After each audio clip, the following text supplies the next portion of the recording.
आगे आप सबके समक्ष सैद्धांतिक संवाद को, एक शास्त्रार्थ को सबके समक्ष रखने के लिए सभी ब्रह्मचारी हमारे समक्ष उपस्थित हैं। उनका उत्साहवर्धन करेंगे। ये सभी ब्रह्मचारी हैं। आप लोगों को किन्हीं को यदि संशय हो रहा हो तो ये सभी हमारे समक्ष ब्रह्मचारी हैं। मैं एक बार परिचय भी करा देता हूँ, नाम ले लेता हूँ। तो जो ब्रह्मचारी एक बार खड़े होकर अभिवादन करेंगे। ब्रह्मचारी राम जी हमारे शंकराचार्य के रूप में उपस्थित है। ब्रह्मचारी वेदव्रत जी पंडित जी के रूप में उपस्थित हैं। ब्रह्मचारी कर्मनिष्ठ जी, ब्रह्मचारी अक्षय जी, ब्रह्मचारी वेदप्रिय जी, ब्रह्मचारी बलराम जी, ब्रह्मचारी वेद जी, ब्रह्मचारी मनस्वी जी, ब्रह्मचारी निषेध जी, ब्रह्मचारी ओमेंद्र जी और ब्रह्मचारी जतन जी। इनके अभी के नाम और ब्रह्मचारी दिव्यांशु जी। इनके अभी के नाम बताएंगे। अभी इनके क्या नाम है? अभी वो परिचय कराएंगे। हाँ, अभी ये परिचय रखेंगे नाट्य का। इसमें किसका क्या भूमिका है, नाम है, वो भी आपके समक्ष रखेंगे। तो सभी शांति से इसको सुनेंगे और आनंद लेंगे। ओम। सभी को नमस्ते। मैं मनस्वी और हमारे साथ सहयोगी वेद जी। आप सबका आज के इस डिबेट सोच हमारी समझ आपकी में आप सबका बहुत बहुत स्वागत है। भारतीय ज्ञान परंपरा में संवाद की काफ़ी महत्ता रही है। सत्य के निष्कर्ष पर पहुंचने के लिए यह अत्यंत ही बहुत सहायक है। एक ही विषय पे व्यक्ति के भिन्न भिन्न विचार होते हैं और उनसे जुड़े, उन विचारधाराओं से जुड़े हुए जो उनके आचार्य धर्म गुरु होते हैं, अपनी मान्यता के अनुसार उसकी व्याख्या करते हैं। व्यक्ति किसी न किसी विचारधारा से अवश्य ही जुड़ा हुआ होता है और वो उनके जो गुरु जो उपदेश करते हैं, इदम इत्थम एव, वो ऐसा ही मानकर इस विचारधारा को वो सब्सक्राइब भी करते हैं, अर्थात उसको बढ़ाने का भी कोशिश करते रहते हैं। लेकिन जैसे ही उनसे दूसरे विचारधारा वाले से जुड़े हुए अनुयायियों से जब उनका सामना होता है तो वो भी अपनी बातों को रखते हैं।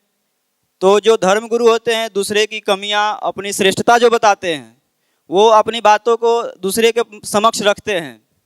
लेकिन सामने वाला भी उसी तरह से उनकी कमियों को जब बताता है तो वो लगता है कि वो भी संशय में आ जाते हैं कि जो हमने जाना है उस पर भी प्रश्न आ रहे हैं, सत्य क्या है। तो आज के इस संवाद में हम सीधे धर्म गुरुओं को ही आज हमने इस मंच पे बुलाया है और सत्य क्या है तो इसी को सीधे आप धर्म गुरुओं से ही हम समझने का प्रयास करेंगे कि वो सत्य क्या है। तो इस श्रेष्ठ कार्य के लिए आज के इस संवाद का प्रायोजक वानप्रसादक आश्रम वैदिक ज्ञान ध्यान अध्यात्म सिद्धांत को समर्पित संस्थान के द्वारा के सौजन्य से आज का ये संवाद हो रहा है। तो मैं अपने साथी सहयोगी से निवेदन करूंगा कि इसका शुभारंभ करें। जी धन्यवाद मनस्वी जी। सचमुच आज का हमारा जो यह विषय है इतना गंभीर है कि इस पर युगों युगों से विचार चलते आए हैं। आज के हमारे डिबेट का विषय है आखिर भगवान का स्वरूप क्या है, भगवान होता क्या है, क्या भगवान होता भी है या नहीं। आज हम इस विषय को 3 दृष्टिकोणों से जानेंगे और यह प्रश्न इतने ही प्राचीन है जितनी यह मानव परंपरा। तो जो 3 दृष्टिकोण है उसमें है सनातन समाज जो साकार सगुण परमेश्वर के उपासक हैं, नास्तिक समाज जो भगवान के अस्तित्व को ही नकारते हैं, आर्य समाज जो कि सर्वव्यापक निराकार परमेश्वर में अपना विश्वास रखते हैं। तो मैं अपने सहयोगी मनस्वी जी से निवेदन करता हूं वे हमारे सभी माननीय वक्ताओं का आप सभी से परिचय करवाएं। सर्वप्रथम सनातन समाज से हमारे मध्य में पधारे हुए काशी से स्वामी रामानंद सरस्वती जी का हम बहुत बहुत स्वागत करते हैं। मथुरा से उन्हीं के सहयोगी पंडित वेदव्रत शास्त्री जी हमारे मध्य में पधारे हुए हैं, उनका भी बहुत बहुत स्वागत है। अब कोलकाता से हमारे मध्य में पधारे हुए ध्रुव बनर्जी जी हैं, उनका आज के इस संवाद में बहुत बहुत स्वागत है। उन्हीं के सहयोगी केरल से हमारे मध्य में पधारे हुए माइकल स्टोलिन जी हैं, जो अपने विचार को हमारे मध्य में रखेंगे। अंत में वैदिक विचारधारा को मानने वाले आर्य समाज के प्रतिनिधि के रूप में हमारे मध्य में अक्षय आचार्य जी कांगड़ी हरिद्वार से हमारे मध्य में पधारे हुए हैं। और अंत में अजमेर राजस्थान से हमारे मध्य में आचार्य कर्मनिष्ठ जी हमारे मध्य में हैं। उनके वक्तव्य को हम जानने का मौका मिलेगा।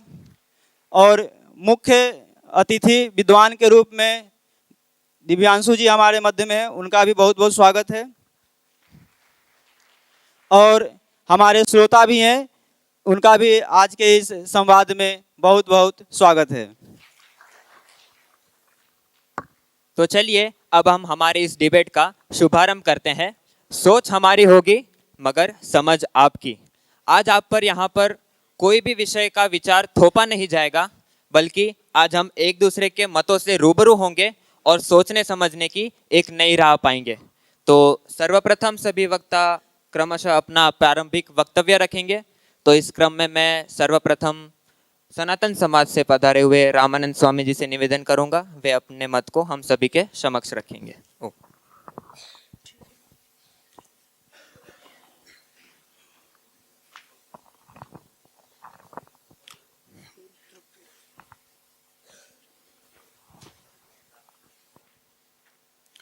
सभी को राधे राधे। मैं अपने सनातन पक्ष की ओर से किस प्रकार ईश्वर को किस स्वरूप में मानते हैं उसकी कुछ आपके समक्ष बातें रखूंगा। देखिए, भारतीय संस्कृति और सभ्यता केवल प्राचीन ही नहीं बल्कि शास्त्र सम्मत और दिव्य भी है। और हमारे शास्त्रों में तो भगवान श्री कृष्ण स्वयं कहते हैं, यदा यदा ही धर्मस्य ग्लानिर्भवति भारत अभ्युत्थानम अधर्मस्य तदात्मानं सृजाम्यहम्। इससे स्पष्ट होता है कि हमारी परंपरा में ईश्वर को साकार रूप में माना गया है। वो समय समय पर अवतार लेकर संसार में प्रकट होते हैं, कभी गणेश जी के रूप में, कभी शिव शंकर जी के रूप में और कभी श्री हरि विष्णु जी के रूप में। परंतु केवल साकार ही नहीं, जब भगवान अवतार की अवस्था में नहीं होते तब वो निराकार रूप में विद्यमान रहते हैं।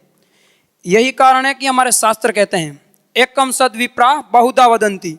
सत्ता सभी एक ही है, पर विद्वानों इसे अनेक अनेक रूपों में वर्णन करते हैं। इसलिए भारतीय रामानंद स्वामी जी, ये आप शास्त्र पंक्ति का अनर्थ कर रहे हैं। शास्त्र पंक्ति के यथार्थ ये बिल्कुल भी देखिए, ये इसका शास्त्र ये हमारी आशय नहीं परंपरा के अनुकूल ही है। आप इसका अर्थ कर रहे हैं।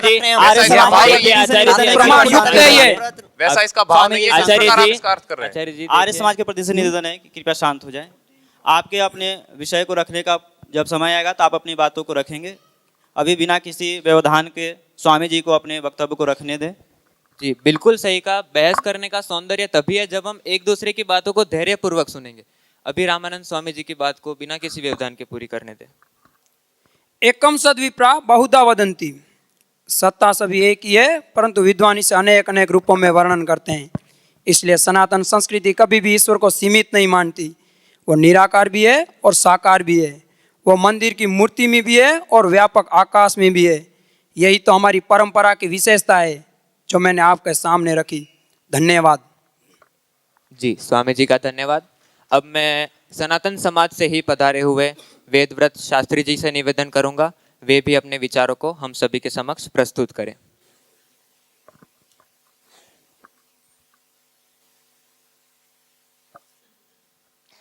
चारों वेदों के धुरंधर विद्वान पंडित रामानंद सरस्वती जी ने जो भी आपके सामने बात रखी वो बिल्कुल सही है। परमात्मा विविध स्वरूपों में संसार में प्रकट होकर इस संसार का संचालन करते हैं। आप जरा सोच कर तो देखिए, हम केवल न देखने वाली अदृश्य शक्ति को ही स्वीकार करेंगे तो इस संसार का संचालन कैसे हो पाएगा। ये मेरा ही नहीं, केवल राम जी का ही नहीं, पंडित रामानंद जी का ही नहीं, हम सबका अनुभव है। संसार में कोई भी छोटा या बड़ा कार्य होता है तो उसके पीछे कर्ता कोई ना कोई अवश्य रहते हैं। इसलिए हमारे शास्त्रों में प्रमाण पूर्वक साकार ईश्वर को स्वीकार किया गया है। अब नास्तिक विचारधारा को मानने वाले ध्रुव बनर्जी जी से निवेदन करूंगा कि वो अपने प्रारंभिक वक्तव्य को हम लोगों के समक्ष रखेंगे। यस, देखिए, पौराणिक भाइयों ने जो अपना मत रखा इससे मैं सहज भी स्वीकार नहीं करता हूं, क्योंकि भगवान आदि का जो व्यवहार है वास्तव में मनुष्य की कल्पना मात्र है। ये यहाँ मैं किसी की भी श्रद्धा को ठेस नहीं पहुंचाना चाहता और ना ही किसी पर अपने विचार थोपना चाहता हूँ। मैं केवल आप सबके सामने अपने विचार रख रहा हूँ। मेरे अनुसार जो कुछ भी हो रहा है सब कुछ अपने आप हो रहा है। जैसे हवा चलती है, कपड़ा हिलता है, इसी प्रकार प्रकृति के कारण ही सब कुछ अपने आप संचालित है।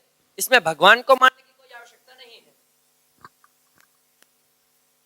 तो प्रकृति के पदार्थ एक दूसरे में जुड़े हुए हैं और इन्हीं आपसी संबंधों के कारण सब कुछ अपने आप घटित हो रहा है।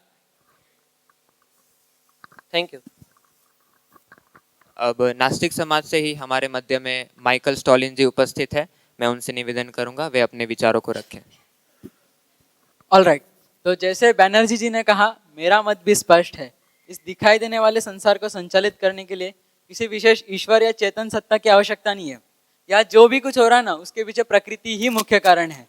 जैसे बीज डालने पर विशाल वृक्ष उत्पन्न होता है, वैसे सब कुछ अपने आप हो रहा है। हाँ, यह प्रकृति के पदार्थ आपस में जुड़े हुए हैं और सब कुछ कर रहे हैं, सब कुछ चला रहे हैं। ये भगवान आदि का व्यवहार ना, ये कुछ काम की चीज नहीं है।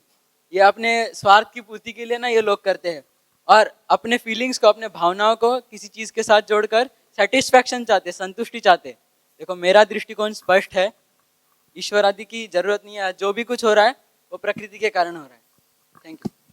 अब अंत में वैदिक विचारधारा को मानने वाले आर्य समाज के प्रतिनिधि के रूप में पधारे हुए अक्षय आचार्य जी से निवेदन करूंगा कि अपने मंतव्य को हमारे इस बीच में रखें। सभी को नमस्ते जी। देखिए, आर्य समाज का जो पक्ष है सर्वविदित है। हम मूर्ति को ईश्वर नहीं मानते हैं। आर्य समाज ईश्वर को इतना सीमित नहीं कर सकता। ये आप कि सीधा वह सीधा हमारे भगवान का हाथों में अपमान बनता कर रहे रहता है। हैं। देखिए, ये जनता देख रही है, ये आर्य स्वामी जी, समाज आप किस प्रकार शांत से हो भगवान जाइए। को बदनाम कर रहे हैं। स्वामी जी, आप अभी शांति बनाए रखिए। आपको आपका ये भगवान का अपमान हो रहा है यहाँ। स्वामी जी, आपको अपमान अभी नहीं कर शांति रहे हैं। बनाए रखनी होगी। आपको आपका मत रखने के लिए समय दिया जाएगा। आप तभी अपना बात रख सकेंगे।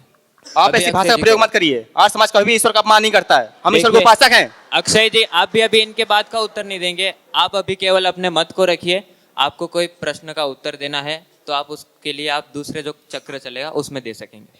जी, तो मैं कह रहा था कि आर्य समाज ईश्वर को इतना सीमित नहीं कर सकता कि वह मनुष्यों के हाथों का खिलौना बनकर रह जाए। क्या आपको आश्चर्य नहीं होता कि मनुष्य कितना नासमझ हो सकता है? बाजार से बिकते हुए भगवान को खरीद कर घर लाता है, फिर उसी के सामने अपने इच्छित पदार्थों को मांगता है। हमारा स्वरूप बहुत स्पष्ट है। ईश्वर कण कण में व्याप्त है। वह सर्वोच्च शक्ति है, उससे ऊपर कोई नहीं। वह न कभी अवतार लेता है और न ही कभी मरता है, क्योंकि जो जन्म लेगा वह तो मरेगा ही। परमात्मा अजर है, अमर है। परमात्मा के इसी स्वरूप को मानना ही सत्य है। जो वेदों में कहा गया है परमात्मा का ऐसा ही स्वरूप है, इसी को ही मानना सत्य है। ओम। आचार्य जी का बहुत बहुत धन्यवाद। अब मैं इस प्रारंभिक वक्तव्य के क्रम में हमारे अंतिम वक्ता के रूप में आचार्य कर्मनिष्ठ जी को निवेदन करूंगा। वे अपने मत को हम सबके समक्ष रखें। ओम। देखिए, कोई भी कार्य अपने आप घटित हो ही नहीं सकता। ये सिद्धांत के ही विरुद्ध है। क्या आप ऐसा कह सकते हैं कि सारे मनुष्य अपने आप ही उत्पन्न हो गए? आप भोजनशाला में जाकर के कह दीजिए कि भोजन अपने आप पक गया। क्या कोई कितना भी मूर्ख हो इसे कभी भी स्वीकार करने को तैयार होगा? कोई भी कार्य अपने आप घटित नहीं हो आपने सकता। शास्त्र पढ़े हैं? आपने देखिए, बाहर के शास्त्र कुछ भी पढ़े हैं? बैनर्जी जी, विज्ञान पढ़ा है आपने? देखिए, आप अभी- विज्ञान को जाने आप- बिना ये आप मत इस बोलिए। प्रकार का आपको मैं तर्क आप नहीं केवल बोलना शास्त्र के चाहूंगा। अंदर के कीड़े आप रह अभी करके रह गए। शांति बनाए ये रखिए। शास्त्र केवल ऐसे नहीं, वैदिक पढ़े, उन्होंने प्रारंभिक कुछ भी बाहर का नहीं पढ़ा है। आपका सभा ये की तर्क उचित मर्यादा को नहीं है। तोड़ रहे हैं। अभी आपका शांत ये रहिए तर्क आपके ही विपरीत पड़ जाएगा। मैं भी आपसे पूछ सकता हूं, क्या आपने वैदिक शास्त्र पढ़े हैं? वैदिक शास्त्रों का विज्ञान देखा है आपने? आचार्य जी, अभी प्रश्न प्रति प्रश्न नहीं करेंगे। अभी केवल आप अपने मत को रखिए। ठीक है जी। तो कोई भी कार्य अपने आप घटित हो ही नहीं सकता। अब हमारे नास्तिक बंधु हैं, ये ईश्वर को नकार करके अपनी विद्वत्ता का प्रदर्शन करना चाहते हैं। और पौराणिक भाइयों का कहना क्या, ये तो एक ऐसी अंध परंपरा में घुस गए हैं जिससे बाहर ये कुछ सोच ही नहीं पा रहे। आर्य समाज का कर्तव्य है कि दोनों ही पक्षों का उचित खंडन करें और इनको सत्य की राह दिखाएं। यदि आपको स्वीकार्य हो तो स्वीकार करें, अन्यथा हमारा कोई भी दुराग्रह नहीं है। धन्यवाद। सभी विद्वानों का प्रारंभिक वक्तव्य हमारे मध्य में आ चुके हैं। अब दूसरे चरण का जो वाद प्रतिवाद का है, उसमें मैं इस पे जो ध्रुव बनर्जी से निवेदन करूँगा, जो आपको कुछ कहना इन वक्तव्यों पर आप बोल सकते हैं। यस, कर्मनिष्ठ जी बड़ी बातें करें कि कोई भी कार्य अपने आप नहीं हो सकता। लेकिन क्या वो नहीं देख रहे प्रकृति स्वयं कार्य कर रही है? बीज अपने आप अंकुरित हो रहा है, हवा अपने आप चल रही है, बादल अपने आप बरस रहे हैं। क्या हर समय वहां पर कोई ईश्वर बैठ के इन सबको चला रहा है? आप कहते हैं कि भगवान बिना कारण कुछ नहीं करता, लेकिन मैं कहता हूं ये सब कुछ प्रकृति के अपने नियमों के कारण हो रहा है। इसमें न तो आर्य समाज का सर्वव्यापक ईश्वर चाहिए और न ही इन पौराणिक भाइयों का साकार भगवान। ये सारी धारणाएं केवल कल्पना है जिसे अलग अलग समाज अपने अपने अनुकूल अर्थों में ढाल लेते हैं। जी शास्त्री जी। ये आप दोनों कैसी बातें करते आ रहे हैं? आप दोनों ना भगवान की अवहेलना कर रहे हैं जो नरक को प्राप्त करेंगे। ये हमारे आर्य समाज के भाई कहते हैं कि भगवान का भी अवतार ही नहीं लेते, भगवान का भी अवतार ही नहीं लेते। तो मैं इनसे पूछना चाहता हूँ कि यदि भगवान अवतार नहीं लेते तो रावण जैसे दुष्ट और अत्याचारी इस संसार पर धरा पर जब जन्म लेते हैं तो ऐसे लोगों को नाश कौन करेगा? क्या ऐसे लोग अपने आप ही नष्ट हो जाएंगे? और ये ध्रुव जी कब से कहते आ रहे हैं कि सब कुछ अपने आप ही होगा, सब कुछ अपने आप ही होगा। मैं केवल इनसे 3 ही प्रश्न पूछूंगा। क्या आप इस धरा पर अपने आप ही आ गए? क्या आपके कोई माता पिता नहीं है? क्या आपकी उत्पत्ति का कोई भी कारण नहीं है? आप दोनों पक्ष हो ना, सच को नकार रहे हो। मैं तो कहता हूँ जैसे ये नास्तिक समाज है ना, ये आर्य समाज भी नास्तिक ही है। ये मिथ्या भाषण है।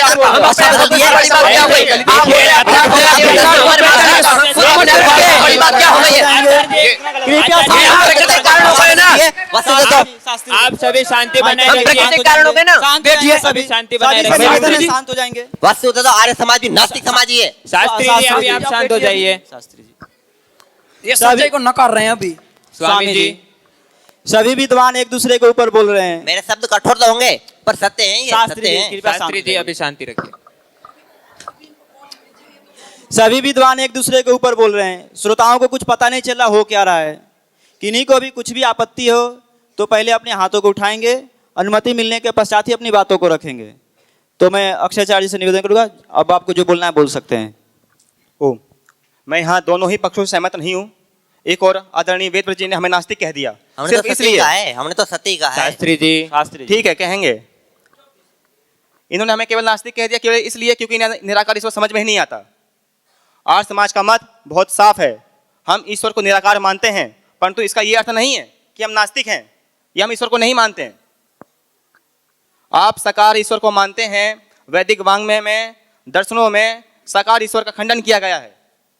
आप महर्षि वेदव्यास को मानते हैं, उनके वेदांत दर्शन में दूसरे अध्याय के दूसरे पाद के 40वां सूत्र है, करण वच्चेत न भोगादिभ्या।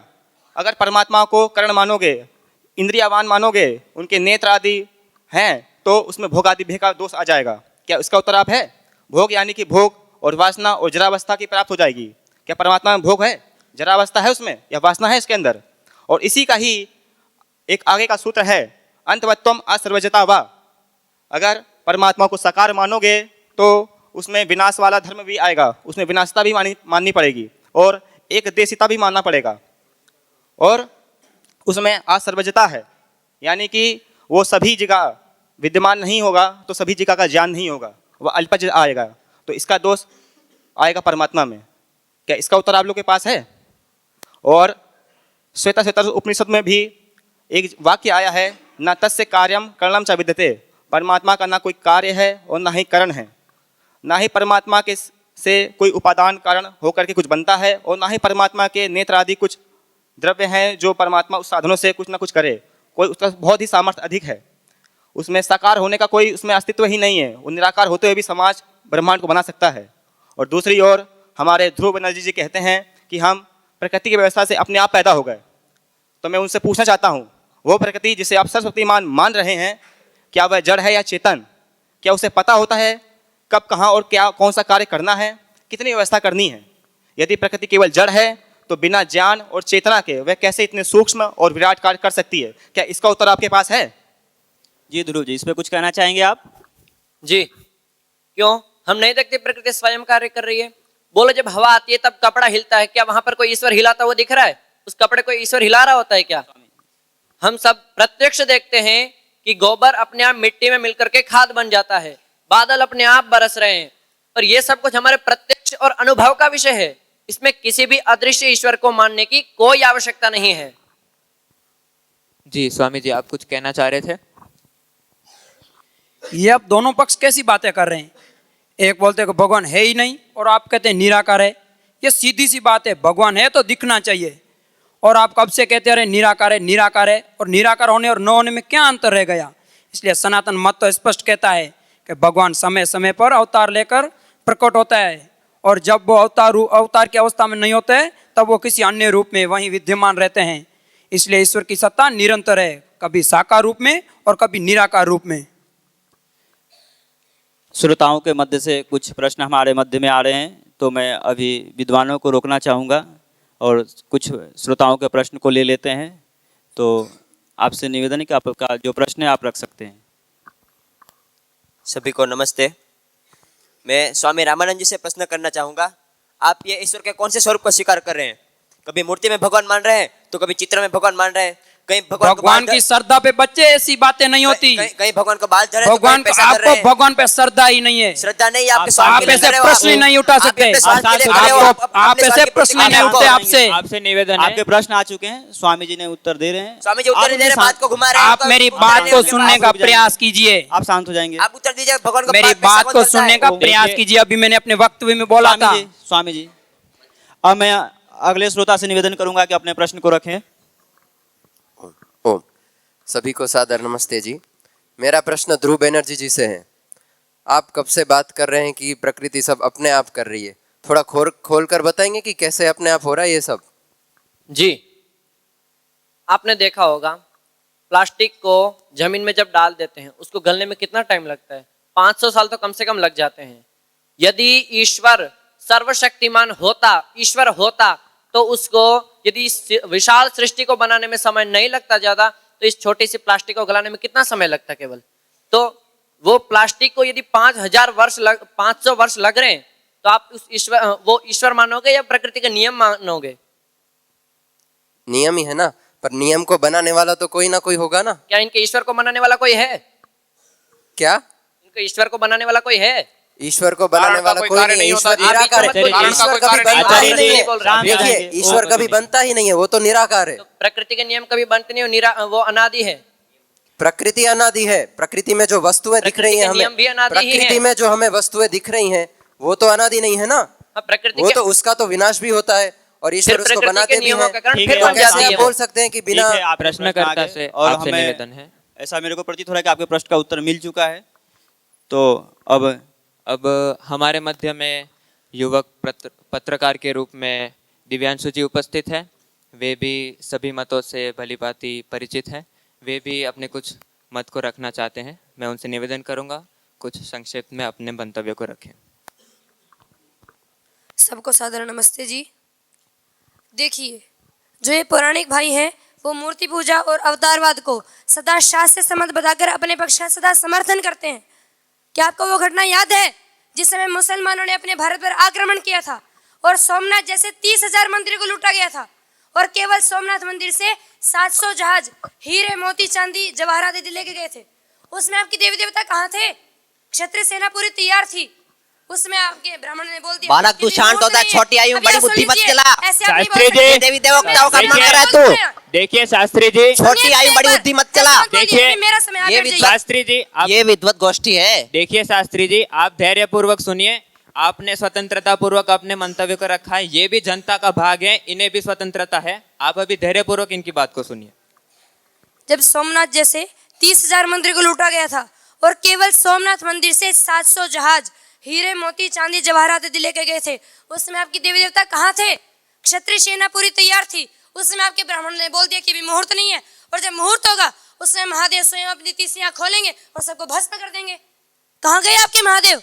किसी भी देवी देवता ने अवतार क्यों नहीं लिया? इससे तो स्पष्ट पता चल रहा है कि आपको जो पक्ष है वो पाखंड है।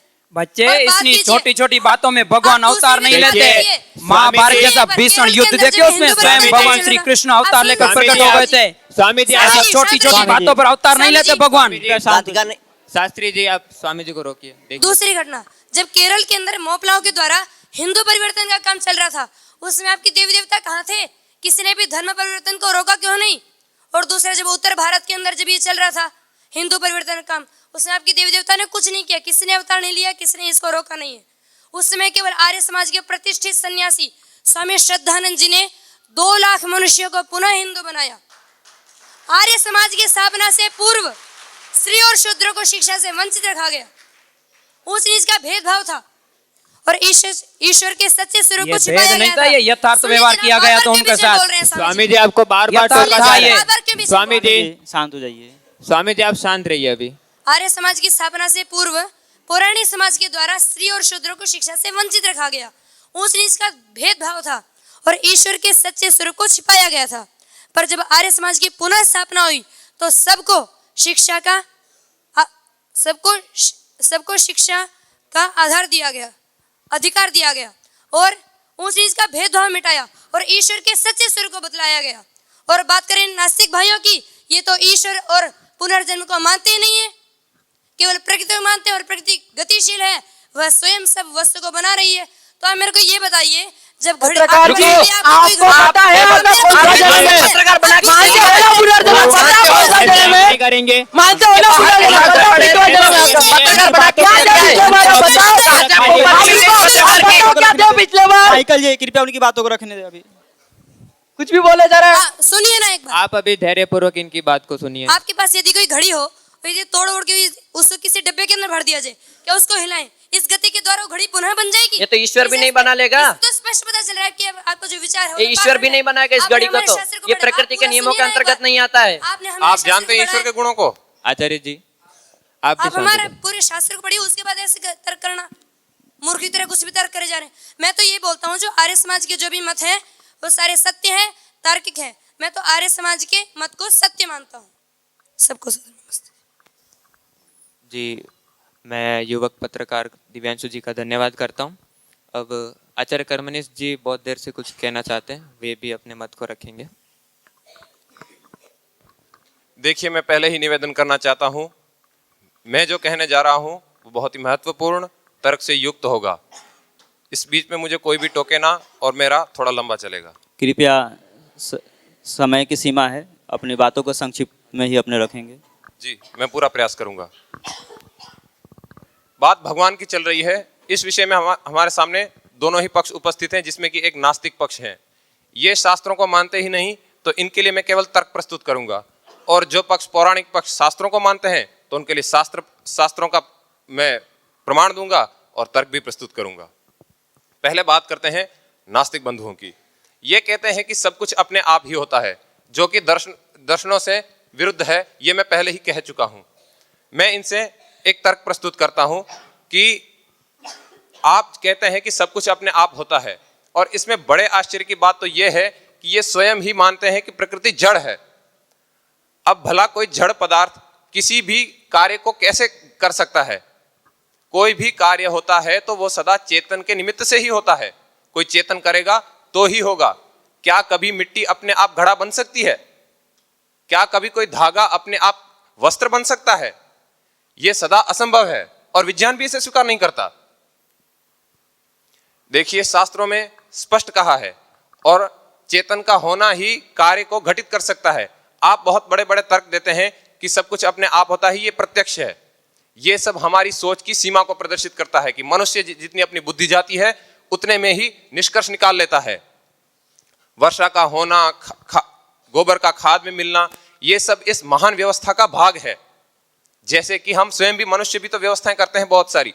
अब यदि आप कहें कि इस पंखा घूम रहा है, इस पंखे के पीछे क्या कोई चेतन इसको घुमा रहा है? क्या पंखा बनाने वाला इसको कोई घुमा रहा है? इसके पीछे व्यवस्था की गई है। इसी प्रकार इस सृष्टि बनाने में भी व्यवस्था की गई है, जो कि एक चेतन द्वारा है, और उसी परम चेतना को हम ईश्वर कहते हैं। यह आर्य समाज का अटल सिद्धांत है।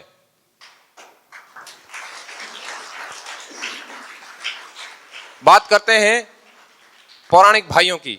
ये कहते हैं कि रावण जैसे दुष्टों का नष्ट करने के लिए ईश्वर को साकार होना पड़ता है।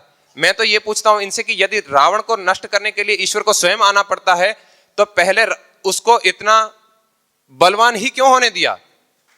यदि ईश्वर इतनी महान रचना को बना सकते हैं, आज 8 अरब से भी ज्यादा लोग इस पृथ्वी पर बस रहे हैं, इतनी महान पृथ्वी, इतने बड़े सूर्य, ग्रह, नक्षत्र, चंद्र, इन सबको यदि ईश्वर संकल्प मात्र से बना सकता है, तो रावण को नष्ट करने के लिए उसको जन्म लेने की क्या आवश्यकता है?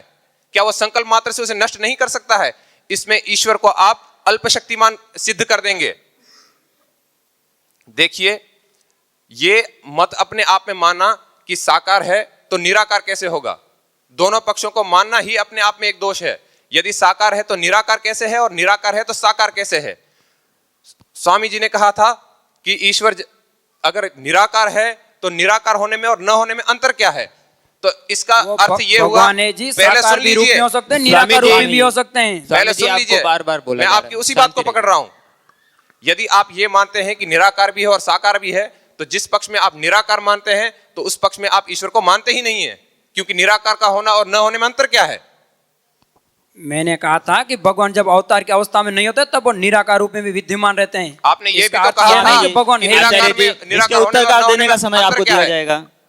आचार्य जी, अभी आप प्रश्न प्रति प्रश्न फिर से कर रहे हैं, आप अभी अपने मत को रखिए अभी। इस प्रकार की मान्यताओं को मानना ये अपने आप में बहुत बड़ा दोष है कि निराकार है तो साकार कैसे है। ऐसी ऐसी मान्यताओं को गढ़ दिया गया है जिसके सामने 2-3 प्रश्न करते ही व्यक्ति निरुत्तर हो जाएगा, कोई भी तर्क मन में नहीं आएगा। जिनको जैसा उचित लगा उन्होंने वैसा ईश्वर का स्वरूप गढ़ लिया। आज हमारे देश में धर्म के नाम पर केवल देखा देखी का व्यवहार चल रहा है, आस्था के नाम पर धन का अपव्यय हो रहा है, लोगों की श्रद्धाओं से खेला जा रहा है। यदि कहीं कहीं का ईश्वर को सूंड लगा दी गई, कहीं के भगवान को पूंछ लगा दी गई। अरे अरे आचार्य जी, मैं तो कहता हूँ इसको आप रोक लीजिए। आचार्य जी, ये पाप की सीमा को पहले आप पार कर रहे जो हैं। मैं बोल रहा हूँ वो आज आपके भी प्रत्यक्ष है। आप रुकिए। आप भी शास्त्री जी, मानववाद की देखते हैं। महानता को, स्वामी जी, शास्त्री जी को संभालिए आप। इनकी सीमा शास्त्री जी, हमें अपनी सीमा पता है, आप बैठिए पहले। जो मैं बोल रहा हूं वो आज आपके भी प्रत्यक्ष है। आज हमारे देश में भगवान के नाम पर कितनी चित्र विचित्रताएं हो गई हैं। क्या वास्तव में इतने सारे स्वरूपों वाला हो सकता है? एक पदार्थ एक प्रकार के ही तो गुण कर्म स्वभाव वाला होगा। एक परस्पर विरुद्ध कैसे हो सकता है? कहीं का तो 6 हाथों वाला है, कहीं पे ईश्वर को कोयले जैसा काला कर दिया गया और कहीं से खरीदा और कहीं बेचा, ईश्वर को बाजार का खिलौना बना दिया। ये सब हमारी दुर्दशाएं तभी हुई हैं जब हम शास्त्रों को पढ़ना छोड़ दिए। पुनः शास्त्रों को पढ़ना, वेदों तक पहुंचना, यही हमारा कर्तव्य होना चाहिए, और तभी हम लोग एक मत होंगे और तभी सत्य तक पहुंचेंगे। अन्यथा जैसे आज हो रहा है कि हम आपस में लड़ रहे हैं और अन्य सभी विदेशी हम पर हंस रहे हैं। एक शास्त्रों को मानते हुए, एक परंपराओं में चलते हुए, एक भूमि पर रहते हुए भी हम में कितनी सारी मतभेद हैं, हम लड़ रहे हैं। यदि जैसा ईश्वर का स्वरूप महर्षि दयानंद ने वेदों से स्पष्ट किया है उसको स्वीकार करते तो आज ये देश आध्यात्मिकता का आदर्श बन चुका होता। हम सबको ईश्वर पे विश्वास रखते हुए, वेदों पर विश्वास रखते हुए, क्योंकि वेद अपने आप में ही स्वतः प्रमाण हैं, वेदों को किसी अन्य प्रमाण की आवश्यकता ही नहीं। और वेदों में स्पष्ट कहा है ईश्वर का कोई शरीर नहीं है, ईश्वर अकाय है, शुद्ध है। यजुर्वेद में कहा है सपर्यगात् शुक्रम अकायम अव्रणम अस्नाविरम शुद्धम अपाप विद्धम कविर मनीषी परिभू स्वयंभू याथा तथ्यतोर्थान व्यददात् शाश्वतीभ्यः समाभ्यः। अर्थात ईश्वर अकाय है, ईश्वर का कोई भी शरीर नहीं है। ईश्वर की इस परम वाणी को मानते हुए भी यदि हम इससे विरुद्ध जाते हैं तो मैं तो कहता हूं वेदव्यास शास्त्री जी, यही हमारा सबसे बड़ा पाप होगा और इसी से हम नरक को प्राप्त करेंगे। और इसी मंत्र में कहा है कि जो जैसा बनाना चाहिए था ईश्वर ने उसको बिल्कुल वैसा ही बनाया है। अर्थात ईश्वर ने बनाया है, अपने आप नहीं बन गया है। ईशावास्यमिदं सर्वम यत् किंच जगत्यान जगत, ये जो कुछ भी जगत में है उस सब में अर्थात ईश्वर विद्यमान है, व्याप्त है। ऐसे इस प्रकार के प्रमाण होते हुए भी हम ईश्वर को कैसे साकार मान सकते हैं? मेरे यदि प्रमाण आपको स्वीकार्य हैं, मेरे तर्क आपको तार्किक लगते हैं, मानने योग्य लगते हैं, तो आप इन पर विचार करें। अन्यथा आपको यदि संशय है तो मैं कहता हूं आपको आत्मचिंतन करने की आवश्यकता है। धन्यवाद। जी अक्षयाचार्य जी, आप बोलना चाहते हैं कुछ? देखिए, भारत में स्वतंत्रता के नाम पर स्वच्छंदता अधिक है। यहाँ अनेक ढोंगी लोग अपने व्यापार चलाने के लिए जनता की श्रद्धा से खिलवाड़ करते हैं। वे अलग अलग परंपराएं बनाकर समाज को भ्रमित कर देते हैं और हमारी प्राचीन भारतीय संस्कृति को भुला देते हैं। यही कारण है कि आज समाज जो लोग हैं वो शास्त्रों से इतना दूर हो गए हैं कि जब उन्हें सच्ची और धार्मिक बातें सुनाई जाती हैं तब वे विश्वास ही नहीं कर पाते हैं। हमारी गति भोग और विलासिता की ओर इतनी बढ़ चुकी है कि अब हम भगवान को भी, ईश्वर को भी भोगी प्रस्तुत करने लगे हैं। लोग सोचते हैं कि किसी तरह ईश्वर को रिश्वत दे करके, चढ़ावा चढ़ा करके अपनी इच्छाएं पूरी कराई जा सकती हैं। यह विचार, यह सोच अत्यंत दुर्भाग्यपूर्ण है। भारत का आधार सदैव धर्म रहा है। जब तक समाज धर्म पर और वेद के अनुसार चलता रहा, तब तक यहाँ आत्मबल, चरित्र और समृद्धि विद्यमान रही। किंतु आज अभिभावक अपने बच्चों को शिक्षा के साथ धर्म और सैद्धांतिक व्यवहार से जोड़ने का प्रयास ही नहीं करते हैं। यही कारण है कि आज की पीढ़ी भौतिकता में आकर के सही मार्ग से विमुख हो रही है और नास्तिकता की ओर बढ़ रही है। यदि यह स्थिति ऐसी ही बनी रही तो यह पूरी पृथ्वी धन धान्य आदि से भर देने पर भी यह जीवन अपना है जो वह दुख में ही रहेगा। इन विचारों पर शास्त्री जी कुछ कहना चाहेंगे?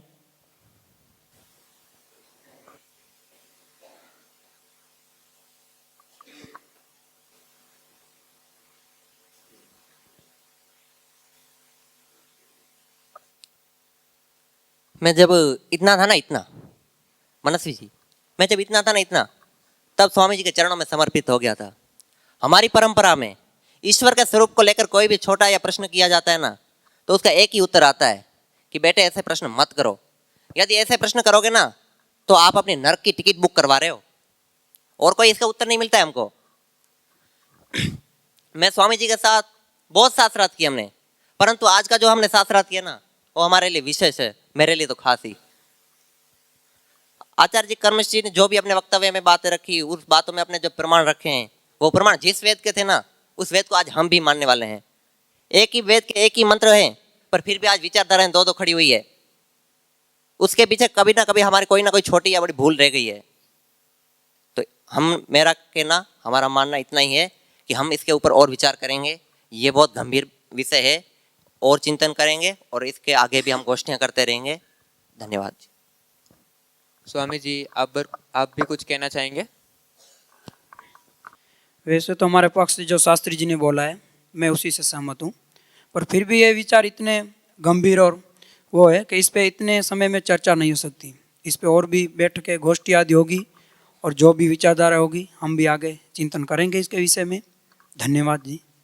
ध्रुव जी, इस पे आप कुछ कहना चाहेंगे? यस, देखिए, आर्य समाज के पक्ष ने जो अपना मत रखा, उनकी बातें मुझे बहुत ही तार्किक लगी।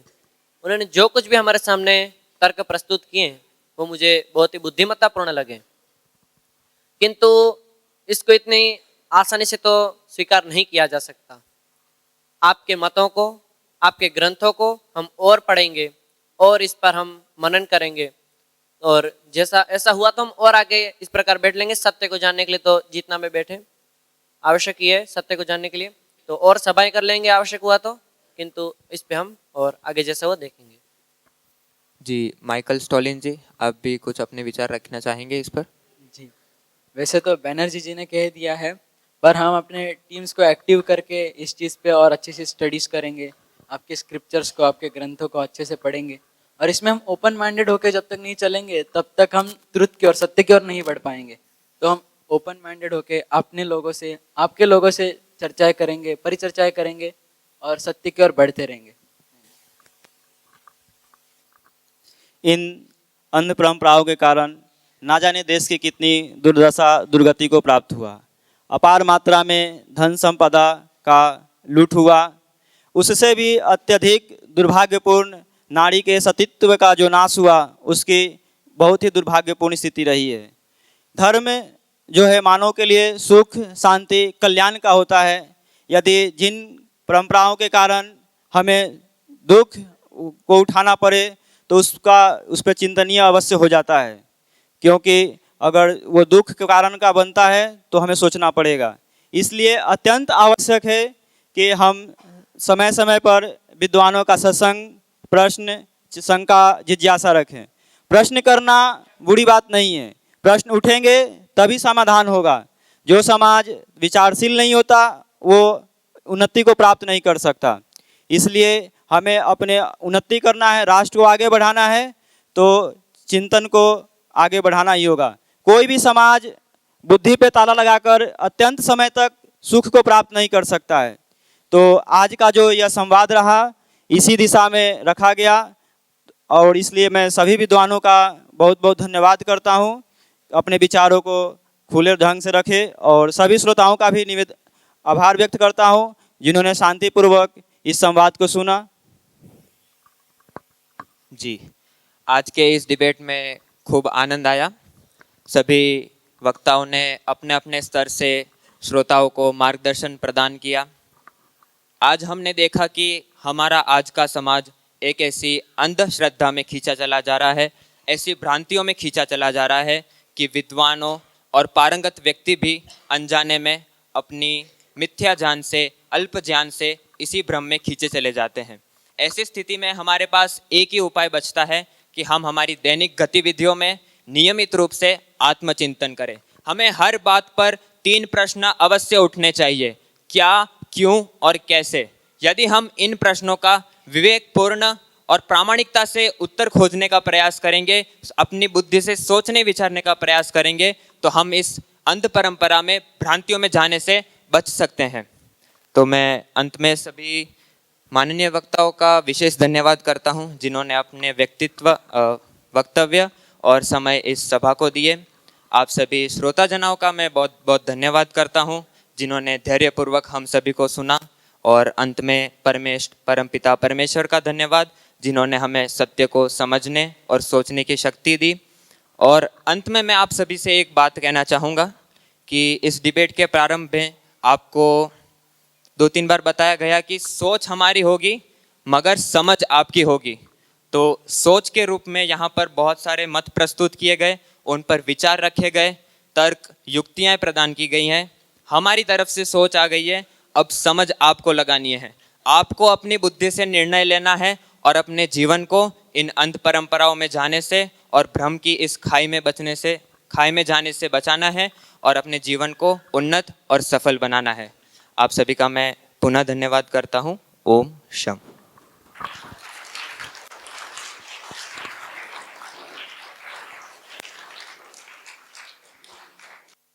बहुत ही रुचिपूर्ण ढंग से तर्क, युक्ति और प्रमाणों से युक्त हम सबके समक्ष इन सभी लोगों ने बहुत ही सुंदर तरीके से एक सैद्धांतिक संवाद रखा। इसके लिए मैं सभी ब्रह्मचारियों का बहुत ही धन्यवाद करता हूँ। यह संवाद सिर्फ रोचक नहीं था, ये उन सत्य तक पहुँचने की एक मार्ग है। रोचकपूर्ण ढंग से कई बार सैद्धांतिक बातें होती है, गहरी बातें होती है, वो प्रवचनों और इन माध्यमों से समझ में नहीं आती। लेकिन जब इसी को डिबेट के रूप में, नाट्य के रूप में जब हम उसको सुनते हैं तो बातें बहुत सरलता से, सहजता से हमारे बुद्धि तक पहुंच जाती है। तो बहुत ही सुंदर ढंग से सभी ब्रह्मचारियों ने हमारे समक्ष ये डिबेट, ये संवाद रखा। इसके लिए पुनः उनका धन्यवाद।